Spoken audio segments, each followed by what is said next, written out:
We are.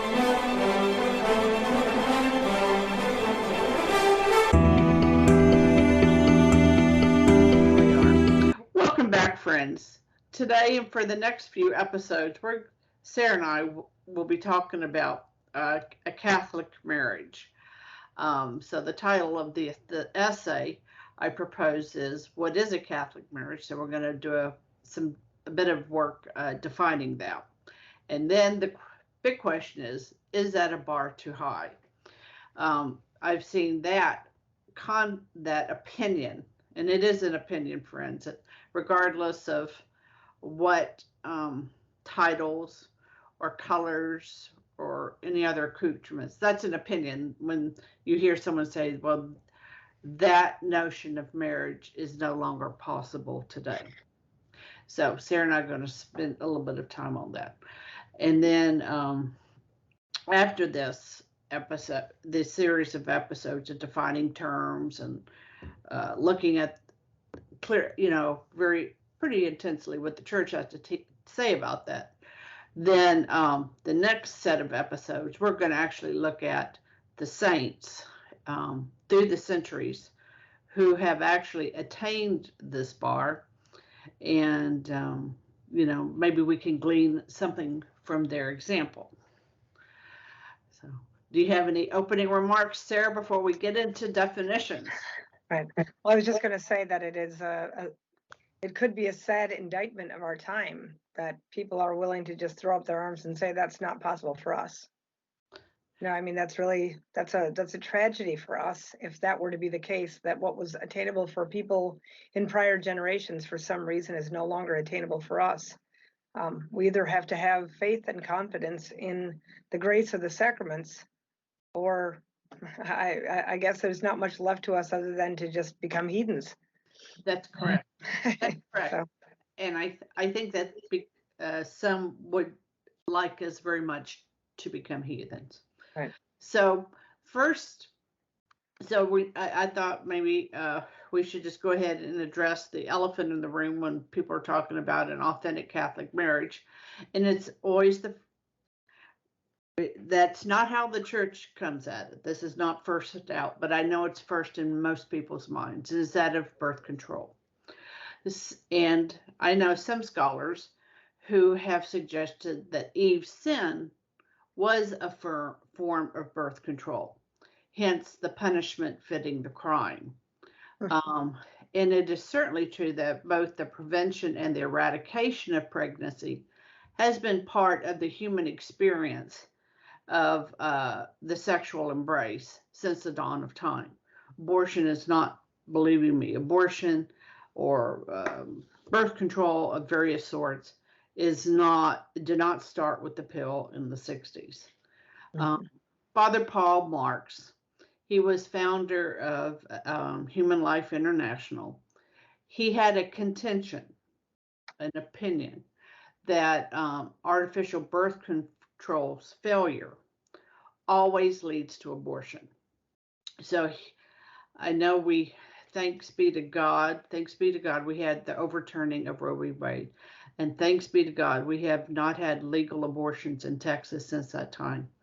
And thanks be to God, we have thousands and thousands of lives saved between the heartbeat bill and Roe v. Wade since its passage.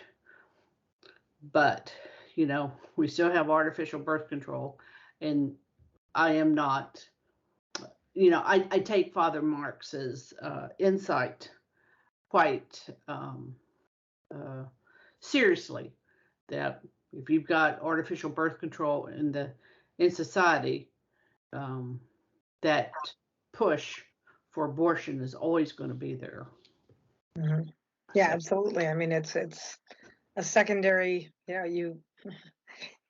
it's the only way that you can confirm that you can't get caught. Yes, the getting caught part. So I mean, it's interesting that you said that before. I'd never heard that reference to Eve and to abortion, but I was thinking, just that image right now of them being caught, right, of them hiding and fashioning for themselves some type of clothing as if God couldn't see into their inmost hearts, right? Some type of a superficial cover. And yet sin sin, or the consequence, I guess, the realization of sin in the human soul almost demands that. It does. He goes through, this particular professor I'm thinking of, goes through great lengths. So I gave you, if you will, the summary, the conclusion, and that was his opinion that and so I've always reduced it, if you will, down to the punishment and the crime going together. Mhm. So I'm going to say from the outset that reducing Catholic marriage to only one of a discussion of birth control, whether it's Casti Cunami or Humanae Vitae, is a real eclipse of how the church sees the sacrament. And so I think we should go ahead and get to it. We're going to define terms both from the Catechism, Catholic Church, second edition, and also the Baltimore Catechism. So one can see that there's a continuity of this thought or this proposal without a rupture. It's just explained from a different vantage point. Mhm. And we're going to look, of course, at what the four, I call them the four F's. And, but mostly, or not mostly, as a primordial, so John Paul called this a primordial sacrament. It is a bedrock of Western civilization, this institution of marriage. 2,500 plus years. We see it discussed in Homer's epic poem, the Iliad, with Odysseus and Penelope, and a tree under the bed of Penelope, which is an analogy for a long and enduring foundation. So it's not only worthwhile to get in our mind straight what is a Catholic marriage, but even in some sense, the institution of marriage itself, because it's so fundamental to Western civilization.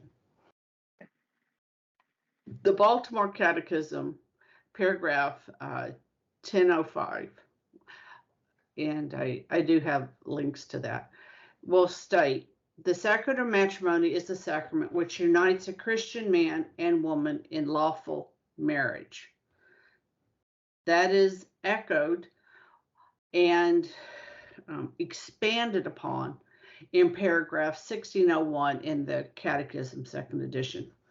The matrimonial covenant by which a man and woman establish between themselves a partnership of the whole life is by its nature ordered toward the good of the spouses and the procreation and education of offspring. This covenant between baptized persons has been raised by Christ the Lord to the dignity of a sacrament. So a marriage in God's plan. So there's that the economy of salvation. We spent paragraph 1602. Sacred scripture begins with the creation of man and woman in the image and likeness of God, and concludes with a vision of the wedding feast of the Lamb.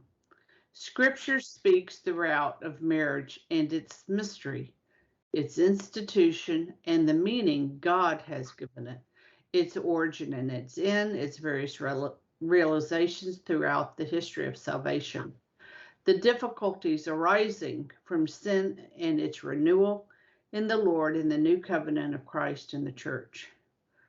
So I know it is that definition is the same as which unites a Christian man and a woman in a lawful marriage, but we're going to Baltimore Catechism, paragraph 106, will then define what does it mean to be lawfully married, right? Right. And persons are lawfully married when they comply with all the laws of God and of the church relating to marriage. To marry unlawfully is a mortal sin, and it deprives the souls of the grace of the sacrament.